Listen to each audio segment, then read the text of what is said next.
Alis na po ako. Oy, nagmamadali ka yata. Ay, hindi naman po. Halika, magdasal muna tayo. Sige po, La. Sa ngalan ng Ama, ng Anak, ng Espiritu Santo. Amen. Panginoong Diyos, naway gabayan niyo siya sa lahat ng kanyang desisyon sa ginagawa sa kanyang buhay. Panginoon, kayo na po ang bahala sa aking apo. Amen. Napakaswerte mo, Mama Mira. Madasalin ng lola niyo. Naku, lagi kasi akong nag-aalala sa'yo, Amira.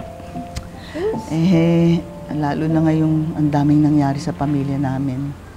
Kaya huwag mong kalilimutan, ha? Laging hihingi ng tulong sa kanya. Oo naman, La. Paano? Alis na po ako, ha? Sandali lang. Paano yan? Sino bodyguard mo? Nako, La. Kaka-apply lang ho. Kapag nakita niyo kung sino siya, sigurado akong mapapanatag ang loob niyo. Ako, sino kaya yung sinasabi mo yan?